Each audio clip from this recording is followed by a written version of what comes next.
मौसम परिवर्तन के साथ ही रीवा के संजय गांधी अस्पताल में आने वाले मरीजों में श्वानों से काटने वाले मरीजों की संख्या बढ़ने लगी है।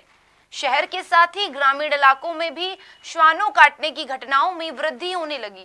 नगर निगम द्वारा आवारा श्वानों को पकड़ने के लिए कोई अभियान नहीं चलाया जा रहा, जिसके चलते श्वानों काटने की घटनाओं में इजाफा हो रहा है। बरसात का मौसम आते ही कुत्ते और सर्प काटने की घटनाएं बढ़ने लगती है। श्वानों के काटने के कारण अस्पताल में इंजेक्शन के 5 डोज दिए जाते हैं। इनके लिए समय सीमा तय होती है। शुरुआत के 3 इंजेक्शन अगर निश्चित समय में नहीं लगते तो मरीज के बीमार होने की संभावना बढ़ जाती है। श्वानों के काटने के बाद मरीज में इसका दुष्प्रभाव कब दिखाई देगा, इसका कोई निश्चित समय नहीं होता। मरीज कभी भी इस बीमारी के प्रभाव में आ सकते हैं, इसलिए मरीज को शुरुआत में 3 इंजेक्शन लगवाने ज़रूरी होते हैं।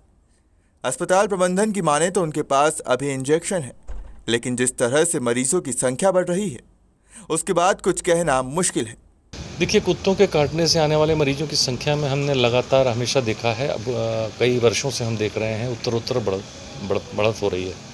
हमारे पास, मैं एक एवरेज की बात करूं तो करीब 50 से 60 व्यक्ति कुत्ते के काटने का इंजेक्शन लगवाने के लिए हमारे पास आते हैं। बहुत सारे मरीजों को ये जानकारी नहीं होती कि सभी कुत्तों के काटने से इंजेक्शन नहीं लगना है। बस उनको कुत्ते ने काटा और वो इस डिमांड के साथ आ जाते हैं कि उनको इंजेक्शन लगना चाहिए।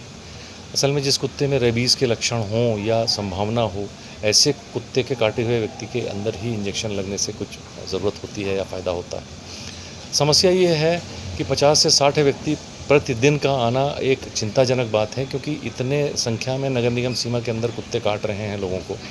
तो इसमें समस्या के मूल जड़ की ओर जाना चाहिए, मेरा ये मानना है। हम लोगों ने कई बार लिखा भी है अपने अधिकारियों को, ऊपर प्रशासन को भी लिख के दिया है।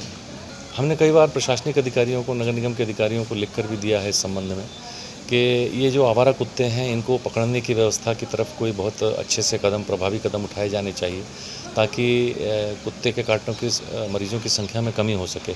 एंटी रेबीज़ के इंजेक्शन वैसे तो पर्याप्त मात्रा में अभी उपलब्ध हैं और हम लगाते भी हैं। कभी कभी ऐसा भी होता है कि वो इंजेक्शन ख़त्म हो जाते हैं, फिर ऐसी सूरत में बहुत परेशानी का सबब बन जाता है वो हमने लिए भी, फिर हम पूर्ति करते हैं उसकी। तो मेरा ये मानना है, हम आपको ये और भी जगहों से ये फीडबैक मिला होगा कि कुत्ते बहुत हैं।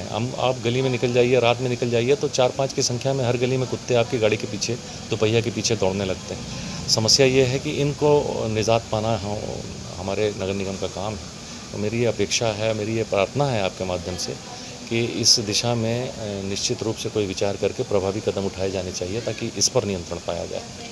रीवा से मनीष दाहिया की रिपोर्ट।